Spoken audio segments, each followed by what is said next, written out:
How to survive a hotel fire. While hotel fires account for only a very small percentage of fire-related deaths, the potential for massive loss of life exists whenever such a blaze erupts. Hotels present a unique fire risk because they are densely packed with people who may be sleeping and are likely unfamiliar with their surroundings. Fire can quickly spread through hotel corridors, and escaping through a window can be deadly on high floors. Safety measures, such as sprinklers and firewalls, are required of hotels in many parts of the world and have saved thousands of lives. But, knowledge can also save lives. The more you know about dealing with a hotel fire, the better your chance of survival. Method 1: Increasing your odds of survival through preparation. 1. Pack for survival. Bring a flashlight and potentially a battery-operated smoke detector. These may seem like overkill, but they don't cost much or take up much room in your luggage. Organize, don't agonize. The flashlight could save your life if you have to quickly navigate a dark hallway or stairwell, and the smoke detector can alert you to fires while you're sleeping. Check the batteries on each of these before you leave. In most parts of the world, smoke detectors are mandatory in hotel rooms, but when was the last time you tested one? If you don't bring a smoke detector with you, at least make sure the one in your room works. 2. Get a room in the lower levels of the hotel. If a fire starts, you'll want to get out of the building as quickly as possible. This can be difficult if your room is in the upper floors of a high-rise hotel. When you make your reservations, ask for a room on the ground floor or close to it. If you're not able to do this in the reservation process, request it when you check in. If you're in an earthquake area, taking this measure could be helpful. 3. Learn your escape routes when you arrive at the hotel. If a fire started in your home, you'd probably know the best way to get out, and you'd probably be able to find your way there even in complete darkness. If you can't do this in your hotel, you're risking your life. Ask for a map of the hotel at the front desk. If you can't get a map at the front desk, you may be able to find one on the inside of your room's door, depending on where you're traveling. As soon as you get to your room, study the map and find the nearest exit. Then find the alternate exits. Walk the potential escape routes from your room all the way to the outside of the building, counting the number of doors between your room and the exits and noting any unusual features that may help you find your way. Check for potential hazards or obstructions along the way and try to make sure the exit doors open. Don't plan on using the elevator. 4. Check some essential features of the hallway and of your room. If a blaze were to suddenly erupt, you can't leisurely test certain features of the building. Doing this ahead of time saves you time and reduces your action plan to instinct instead of analysis in the event of a fire. Find out if stairwell doors lock behind you. If they do, you could be trapped in the stairwell if it's filled with smoke, so you'll want to exercise extra caution before committing to that option. Make sure to keep the windows in your room open. If they do not, locate something in your room that you could throw through the window. Visualize how you would make your escape through the window, and make note of ledges or fire escapes that might assist you. 2 stories is typically a reasonably safe jump, although there is still a good chance of injury, but if the window were your only possible escape route and you were in imminent danger, you might need to risk jumping from a greater height. You can learn how to survive a fall from heights here. Locate fire extinguishers and fire alarms and make sure you know how to use them. 5. Put your room keys and flashlight in your shoes before you go to bed. If you need to leave your room during a fire, you want to be sure to bring your keys and flashlight, and while you don't want to waste time dressing, shoes can make your escape easier. Keep them together, and hopefully you'll remember them. If your hotel has multiple keys for different doors, make sure you know which keys open which doors, and label them if necessary. Bring all keys with you if you have to leave your room, because you may not be able to exit some doors without them. You may find that your room is the safest place to be and you'll need your key to get back in. Method 2: Diagnosing the situation. 1. Leave everything behind if you detect smoke or fire. If you need to get out of the hotel, don't worry about your personal belongings. If you have your hotel keys and flashlight, you've got everything you need. Nothing else is important. Material possessions are not worth sacrificing life and limb for. If no alarm has sounded, look for a fire alarm and sound it. If your room does not contain a fire alarm, don't move to the hallway just yet simply in order to sound it. 2. Stay low to the ground as you move. As soon as you notice signs of fire, including the sound of your smoke detector or a fire alarm, try to stay low. You may not immediately notice smoke, but even a small amount of toxic smoke can incapacitate you. It's best to stay low. Smoke and heat rises, meaning it will be thicker further from the ground. 3. Feel the door with the back of your hand. Don't open the door without first feeling it. The back of your hand is very sensitive to heat, and by using it you also won't risk burning your palm or fingertips. If the door or doorknob is hot, the fire is probably right outside. If that's the case, don't open the door. Even if the door isn't hot, get ready to slam the door quickly shut if you need to. Open the door slowly, just a crack, with a steady hand. The pressure from the fire can force the door open if proper care isn't taken. 4. Check the phone. If you are able to make a call, notify the front desk of your whereabouts. If you can't reach the front desk, try to call the fire department or call the local emergency number to let them know where you are. Hang a sheet or article of clothing out the window as a beacon to rescuers. Method 3. Timing a safe escape. 1. Stay in your room if the fire is in the hall blocking the exits, or if the hall is filled with heavy smoke.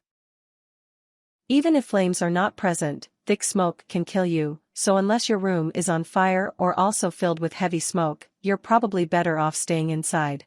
If there is smoke present in the room, open the windows and turn on the bathroom vent if available. Place wet towels at the bottom of the door and around any other cracks around the doorway. The wet towels will help keep smoke out of the room. Fill the bathtub with water. Use an ice bucket, trash can, or suitcase to throw water onto the door or any other hot surface or spot fire in the room. If you have a fire extinguisher in the room, or if you're able to safely get one from the hallway, keep it close at hand and be ready to use it. Create a mask by wetting a towel or article of clothing and tying it around your nose and mouth. Remember, smoke inhalation is deadly and most fire fatalities are caused by smoke or toxic gas inhalation. Do all you can to minimize the amount of smoke you're exposed to. 2. Climb out the window and jump if it is safe. If you have a ground floor room, you can probably just climb out the window to safety. Remember, you should not attempt to jump from higher than 2 stories unless your life is imminently threatened. You should also not jump if you can see dangerous obstructions below your window, or if there is fire outside your window. If the conditions are right, and you are certain that you cannot easily or safely exit the building through the halls, do not hesitate to use the window. Otherwise, wait as long as possible for rescuers to come before jumping from a window. If fire or smoke is present outside your window, close the window, tear down the curtains or drapes and move combustible objects away from the window. 3. Head to the nearest exit if the hallway appears safe. Bring your keys, flashlight and moist cloth mask with you. Close your room door behind you.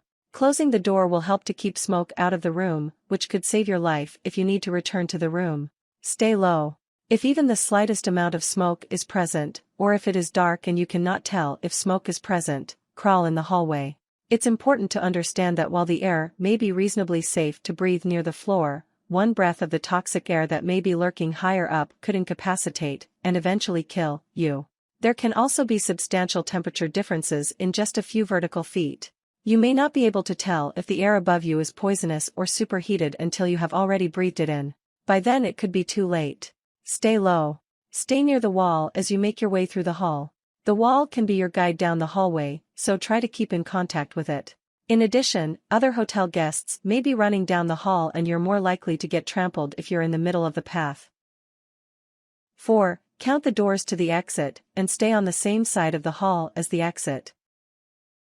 If you've planned your escape route when you checked in, you should know how many doors you have to pass and you'll be able to find the exit even if you can't see a thing. 5. Take the stairs to exit the building unless the stairwell is filled with smoke. Use the handrail to guide you and to help you keep your footing. If heavy smoke chokes the stairwell, you have no choice but to get to another exit or go back to your room. Do not try to rush through the smoke unless your return route is blocked. The smoke will probably be extremely toxic and you don't know what you will run into further down the stairs. If egress is impossible, go back to your room or up to the rooftop exit. If you find that flames or heavy smoke blocks your way after you have traveled down the stairwell, you can either try to get back to your room or get to the rooftop exit, if one is available. Not all stairwells have a rooftop exit, and even if you can get to the roof, be aware that the fire department may not have a ladder truck or helicopter readily available to reach you. What's more, the exit to the roof may be locked. If you checked it out earlier, you should know whether an exit is available.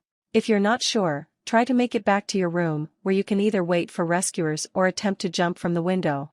If you are locked in the stairwell, or if the path to your room is unsafe, hope that you can get out on the roof. Once there, close the door behind you to avoid creating a chimney effect that will draw fire and smoke upward more rapidly. Await rescuers on the windward side of the roof. Try to signal firefighters and wait for help to come. 6. Get medical attention promptly. Even if you feel fine once you escape, you could be injured or you may suffer complications from smoke inhalation or burns. After the adrenaline pumping experience you've just been through, you may not even notice a potentially life-threatening injury. Tips: if you catch on fire, remember to stop, drop, and roll. Don't panic. Drop to the ground and roll to extinguish the flames. If possible, cover your face with your hands to protect your nose, mouth, and eyes. If you notice a fire alarm control system, such as a panel or a keypad, similar to a security system, make sure it is powered and nothing is wrong with it. If something is not right, notify the building staff. Place your smoke detector on the inside of the door to your room, near the top. You can hang it on a hanger if it doesn't have a magnet or adhesive. Be careful not to put the detector near air, conditioning, or ventilation ducts, as the air coming through these may prevent smoke from reaching the smoke detector. If you know that the stairwell doors will lock behind you, essentially trapping you in the stairwell if you can't make it to the ground floor exit, try to prop the door open. That way you'll at least have some chance to make it back to your room if you find that you can't make it down the stairs. Keep in mind, however, that other people will also be trying to exit, and in the confusion there's no guarantee that the door will still be open when you get back to it. Don't jump from a window. Hang and then drop, bending your knees. This should also be practiced in the home. Remember, try to get out in 30 seconds and call the fire brigade even if you think they have already been called. Stay in the vicinity of the building until firefighters arrive and you have notified them that you have evacuated safely. If you need first aid attention, ask the fire service for help. Carrying a US-approved smoke hood increases your chances of survival and can give you up to 30 minutes clean air. Try to keep your stuff together. Buy a bag, not a huge one, and put your keys, wallet, cell phone, and anything else you think is important in it. Keep it next to the bed, either on a desk nightstand or the floor.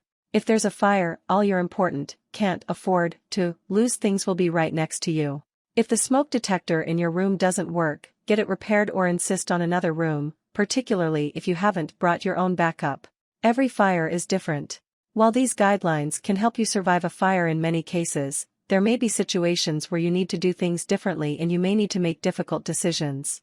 No amount of planning can guarantee your survival in a fire, but the more prepared you are, the better will be your ability to make life and death decisions. Especially when traveling in countries that don't mandate fire prevention precautions, try to stay in modern, high-end chain hotels to minimize the risk of fire. That said, your chances of escaping a small one-story hotel are better than those if you're staying on the top floor of an ultramodern high-rise. Warnings. In a motel, you can try to get in the hallway and exit straight through the door. Don't leave it open. Do not assume that all hotels will have the same safety features you may be accustomed to. In some parts of the world, even standard features such as smoke detectors and fire extinguishers may be absent, and older hotels in particular may not have up-to-date safety features. Flame-resistant building materials are also not standard in many places, so fires may start especially easily or travel particularly quickly. Don't break a window unless you can't open it. You may need to close it later to keep smoke out. Some smoke detectors are connected to fire alarm systems. Ask the building staff about the detector before you do anything, and if necessary, they will test it for you. If the exit doors are connected to an alarm, don't test them when you're just checking out the exits. If you set off a false alarm, the whole hotel may erupt in panic and you could be held responsible for any injuries or fire department costs that result. Never use the elevators during a fire, unless you've been instructed by firefighters to use it, or stairs are absolutely unsafe. Elevators may malfunction during a fire, e.g. elevator cables may melt, the elevator car may quickly heat up to lethal temperatures, the elevator doors may open onto a hallway engulfed in flames and smoke, and you'll have no way of knowing until the doors open. If you use a wheelchair or otherwise cannot climb stairs, insist on a ground floor room.